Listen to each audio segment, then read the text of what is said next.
یہ تقویٰ ہے۔ حضرت علی المرتضیٰ فرماتے ہیں کہ اپنی عبادات پر اعتماد نہ کرنا تقویٰ ہے۔ اور حضرت عمر فاروق کا عمل ہمارے سامنے موجود ہے کہ عید کے دن رو رہے تھے، چھوٹی عید کے دن۔ اس نے پوچھا آج تو ہر کوئی خوش ہے اور آپ رو رہے ہیں؟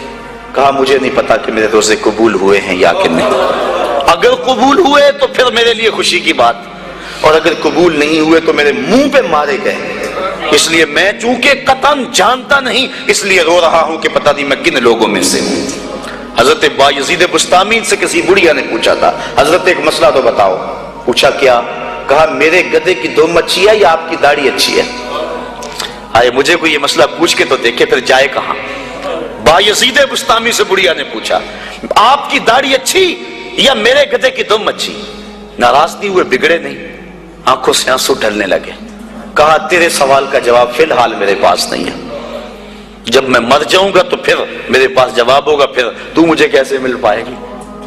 بایزید بستامی کا انتقال ہو گیا، بڑھیا کے خواب میں آئے۔ کہا حضرت میرا سوال اسی جگہ پہ کھڑا ہے۔ کہا اللہ کا شکر ہے میری داڑھی تیرے گدھے کی دم سے ہزاروں درجے بہتر ہے، چونکہ میرا خاتمہ ایمان پہ ہو گیا۔ تو جب تک یقین نہیں ہو جاتا کہ میں کن لوگوں میں ہوں اتنی دیر تک یہ ظاہر انسان کا اندر بے چین رہتا ہے۔ بڑے سخت معاملے ہیں آخرت کے۔ آج ہمیں نعت خواں بھی کہہ رہے ہیں کہ مجھے دیکھ کے جہنم کو پسینہ آئے، یہ تو منہ میں طوطی بولتا ہے، جو مرضی کہتا پھرے۔ یہ تو کل قیامت کے دن پتا چلے گا کہ پسینہ کس کو آتا ہے۔ رسول کریم بھی جس جہنم سے پناہ مانگے۔ کبھی جنت کا تمسخر اڑایا جاتا ہے، ہو رہے تو کیڑی جنت کا کرنا ہے تذکرہ، اسی جنت کا جس کو رسول اللہ ہاتھ اٹھا کے مانگتے رہے، اسی جنت کا تذکرہ کر رہے ہیں جس کے لیے حضور کا اشتیاق تھا، اسی جنت کی آرزو کر رہے ہیں جس کے لیے حضور نے فرمایا جب اللہ سے مانگو تو جنت فردوس مانگو۔ تو آج دلیری دی جا رہی ہے، آج پیر بیعت کرنے کے بعد جنت کا پرمٹ دے دیتا ہے۔ آؤ میں پیروں کے پیر کی کہانی سناؤں آپ کو۔ حضرت شیخ سعدی شیرازی فرماتے ہیں کہ ایک بندہ مطاف میں کنکروں کے اوپر پیشانی رکھ کے زاروں کے تار ہو رہا ہے اور کیا کہتا ہے اللہ مجھے معاف کر دے، نہیں تو قیامت کے دن اندھا اٹھانا، میں تیرا کیا تیرے بندوں کا سامنا بھی نہیں کر سکتا۔ اتنے درد سے روتا ہے کہ لوگ اپنی دعائیں چھوڑ کے اس کے لیے دعا کرتے ہیں۔ جن لوگوں نے حج کیا یا عمرہ کیا انہیں اس کا تجربہ ہوگا۔ کچھ لوگ اتنے درد سے روتے ہیں کہ بندہ اپنی دعائیں بھول کے ان کے لیے لگ جاتا ہے۔ مجھے تو جس سال جانا نصیب ہوا تھا تو ان دنوں کے اندر فلسطین کی جنگ پورے زور پہ تھی اور کعبۃ اللہ کی غربی دیوار کے ساتھ فلسطین کے مرد و زن لپٹ کے رویا کرتے تھے، اور جب وہاں ہمارا چکر آتا تھا تو اس وقت طوطے اڑ جاتے اور اپنی دعائیں بھول جاتی اور اللہ کی بارگاہ میں عرض کرتے مالک فلسطین کو آزادی دے دے۔ یہ کسی کا باپ اس کے سامنے کٹا ہوگا، کسی کی گود سے اس کا لال چھوڑ کے ان کے لیے دعائیں کرنے لگ جاتا، فلسطین کی آزادی کے لیے دل تڑپتا، پھر کشمیر کی طرف، آذربائیجان کی طرف، کابل و قندھار کی طرف، دشت لیلہ کی طرف اور قلعہ جنگی اور تورا بورا کی طرف اور موصل و تقرید کی طرف اور کوفہ و بغداد کی طرف انسان کا دل جاتا کہ وہاں کیا کچھ ہو رہا ہے، اور انسان اپنی دعائیں چھوڑ کے امت کے لیے رونے لگ جاتا ہے۔ تو وہ اتنے درد سے روتا ہے کہ لوگ اپنی دعائیں چھوڑ کے اس کے لیے کہتے ہیں یا اللہ اس بیچارے کو معاف کر دے۔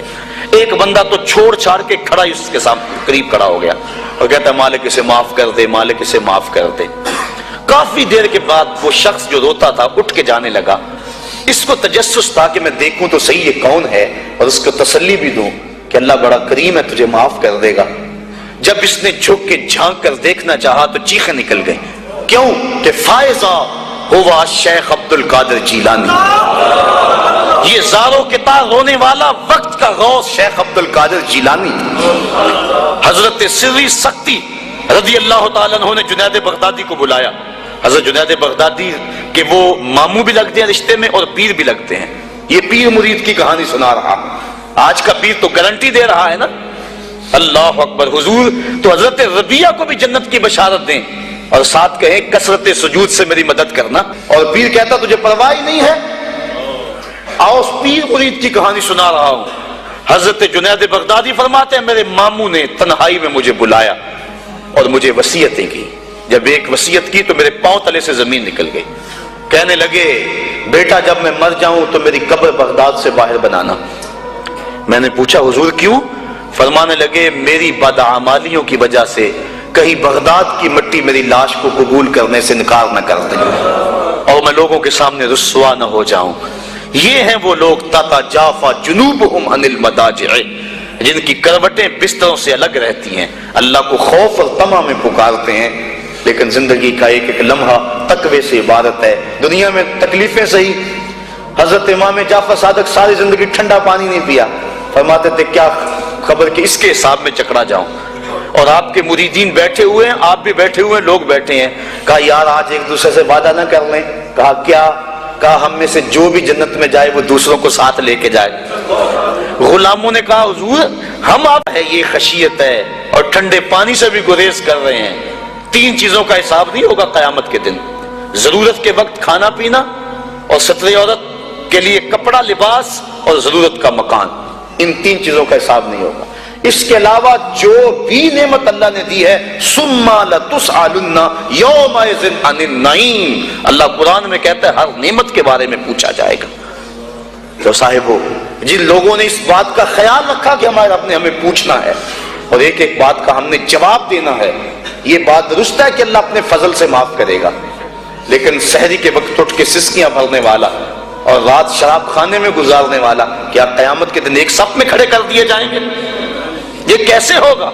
غریبوں کا خون چوسنے والا، بیواؤں اور یتیموں کا مال لوٹنے والا اور رات کی تنہائی میں ان کی مدد کرنے والا کیا ایک صف میں کھڑے کر دیے جائیں گے؟ ایسا کیسے ہو سکتا ہے؟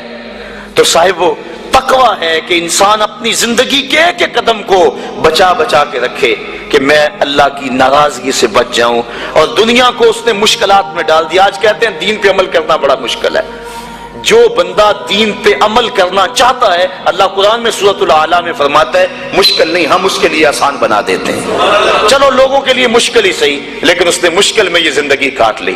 اور دنیا ہے بھی، دنیا سجن المومن، مومن کے لیے ہے بھی قید خانہ، لیکن جب قید سے چھوٹا پھر کیا ہوا؟ اللہ کی رحمتیں بڑھ کے اس کا استقبال کر رہی ہیں۔ پھر گروہوں کے اندر وہ جنت میں جائیں گے اور فرشتے کہیں گے سلام ہو تمہیں کہ تم نے زندگی اچھے ڈھب سے گزاری ہے، اب جنت میں آ جاؤ، تم اس جنت سے کوئی نکالنے والا نہیں ہے۔ اور وہ کہیں گے اللہ تیری تعریفیں اور تیری خوبیاں، تو نے جو وعدہ کیا تھا آج واقعی تو نے سچا کر دکھایا ہے۔ اور پھر جنت میں ان کو گوناگوں نعمتیں دی جائیں گی، اور جنت میں مائے معین ہوگا، حوض کوثر ہوگا، سلسبیل ہوگا۔ کبھی وہ حوروں سے جام پیئیں گے، کبھی وہ غلمانوں سے جام پیئیں گے، لذت تو بڑی ہوگی، لیکن ایک لذت کی کہانی اللہ نے قرآن میں سنائی۔ ہمیں ایک وقت ایسا بھی پھر آئے گا وَسَقَاهُمْ رَبُّهُمْ شَرَابًا طَهُورًا، ان کا رب انہیں خود شراب طہور پلائے گا کہ تم نے میرے لیے چھوڑا، دنیا کی شراب تو نہیں پی لو، میرے دست قدرت سے شراب پیو۔ تو وَسَقَاهُمْ رَبُّهُمْ، نہ حوروں کے ہاتھوں سے، نہ غلمانوں کے ہاتھوں سے، نہ کسی اور کے ہاتھوں سے، وَسَقَاهُمْ رَبُّهُمْ۔ پھر دنیا کی تکلیفیں یاد رہیں گی جب مالک شراب طہور پلا رہا ہوگا۔ تو یہ ہے زندگی، اپنی زندگی کو اس ڈھب سے گزاریں کہ آخرت کی زندگی بہتر ہو جائے جو نہ ختم ہونے والی ہے۔ کار ما آخر شدو آخر زما کار نشد، مشتخا کے ما